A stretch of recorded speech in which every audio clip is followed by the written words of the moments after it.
múltiples ocasiones. Pueden ver, ¿no?, por qué sufre el mundo, buscar en preguntasdefe.com, o también pueden buscar las veces que he hablado de por qué Dios no castiga, ¿no? Y sin embargo el mal existe, porque el mal es obviamente un gran desafío para creer en Dios. La gran mayoría de los ateos recientes justamente señalan cómo puede haber un Dios que es bueno y que permite que sucedan cosas malas. Esa es la gran interrogante. Y miren, un libro titulado Why Bad Things Happen to Good People, ¿no? O sea, ¿por qué le pasan cosas malas a gente buena?, escrita por un ministro evangélico, se convirtió, cuando salió este libro en la década de los 90, en uno de los libros más populares, porque y el libro se ha seguido publicando en nuevas ediciones. Y por si acaso, ya han habido varias imitaciones, no imitaciones, pero digamos seguidillas, ¿no? Libros similares con más argumentos, con argumentos que no son solamente bíblicos, con argumentos en la tradición católica, y varios católicos también han escrito sobre el tema. Pero como escribía Albert Camus, ¿no?, este famoso literato francés, muy angustiado con el tema del mal y sobre todo con de la irracionalidad del mal, ¿no? Varios de sus cuentos largos o novelas cortas son espeluznantes porque abordan, pues, el tema del absurdo del mal y cómo pueden de pronto recaer sobre una persona y esa persona no tiene explicación de por qué le está pasando lo que le está pasando, ¿no? Y estas cosas que él grafica en sus novelas, desde la metamorfosis hasta el juicio, etc., las argumenta de una forma más articulada en el hombre rebelde, ¿no? Y como digo, muchos católicos y cristianos en general han intentado responder a esta pregunta, ¿no? Y la verdad es que yo he encontrado excelentes explicaciones y excelentes respuestas, sobre todo en el misterio de Jesucristo, ¿no? Cómo Jesucristo es un Dios que viene a salvar el mundo y escoge el mal del dolor y de la muerte, como el camino de su redención, ¿no? Dándole sentido precisamente al mal y al sufrimiento. Pero por supuesto, para alguien que no cree o que tiene una fe no suficientemente madura y que sufre, esta pregunta es legítima y yo la he escuchado personalmente, ¿no? Alejandro, ¿por qué mi mamá, que fue una persona muy buena, tiene ahora Alzheimer's y está pasando por esta forma de vida tan terrible? ¿Por qué este niñito, este sobrino, este ahijado mío están siendo torturados horriblemente por un cáncer? ¿Por qué tienen que sufrir? ¿Por qué un bebito tiene que sufrir si no tiene idea de por qué sufre? Entonces, esta pregunta sigue siendo una pregunta existencial, ¿no? Y por pregunta existencial, quiero decir que es una pregunta que muchas veces los argumentos, por más lógicos que sean, no son suficientes.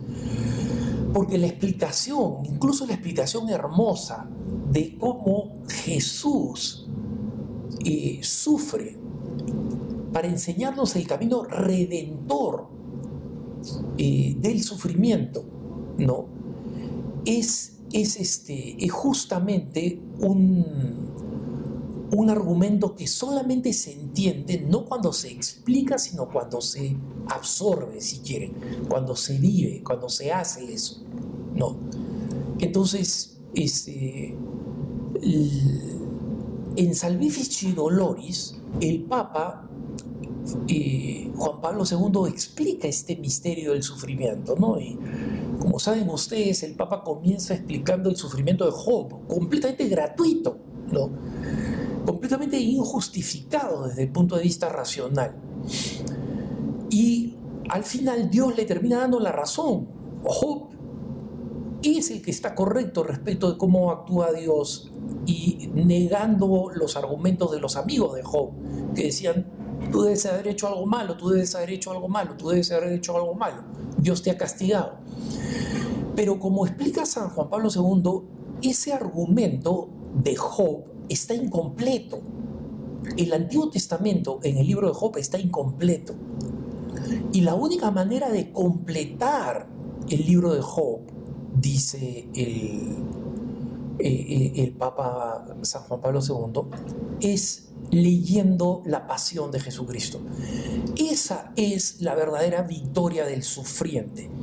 Alguien que ha asumido, aceptado el sufrimiento como Job, con la diferencia de que es absolutamente impoluto e inocente, no tiene una sola mancha, es inocente y la ha sufrido, y la ha aceptado y la ha incorporado a su vida. Entonces, solamente ahí entendemos cuál es el valor del sufrimiento y que el valor del sufrimiento tiene un poder redentor, ¿no? Y por eso que es sorprendente para las personas que no tienen suficiente fe. Porque hay gente que tiene fe, pero no la suficiente, y dice, ¿por qué sufre? ¿Por qué Dios hace así? ¿Por qué Dios hace esto?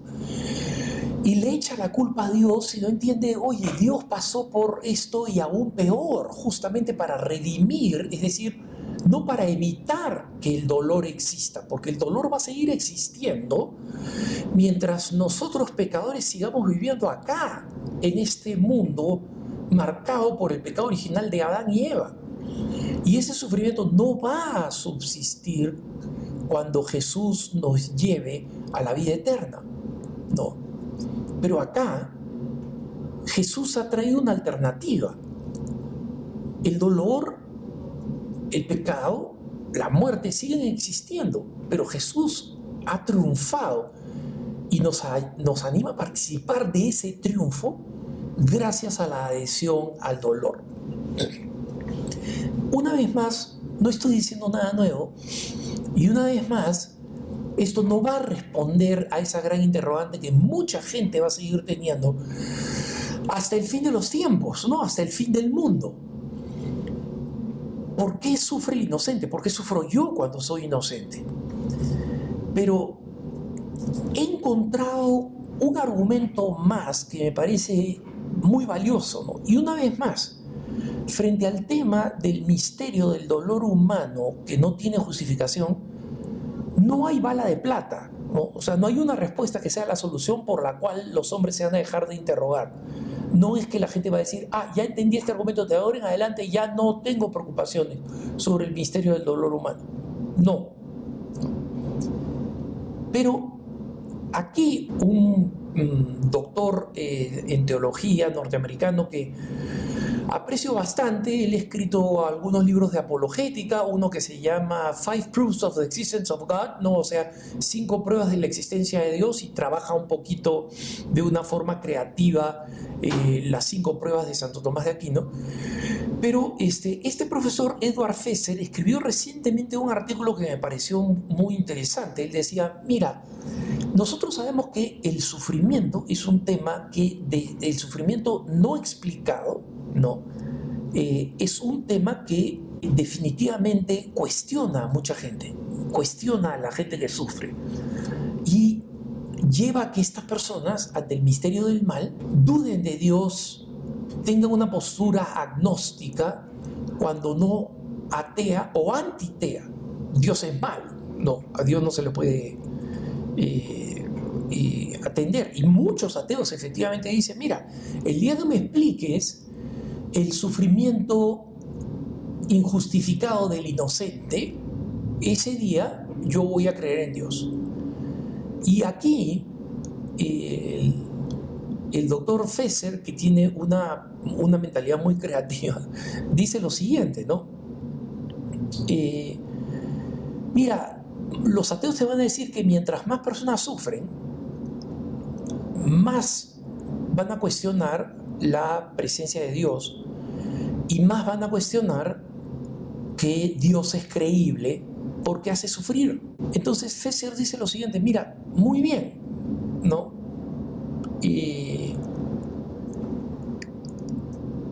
Simplemente quiero ponerte un argumento.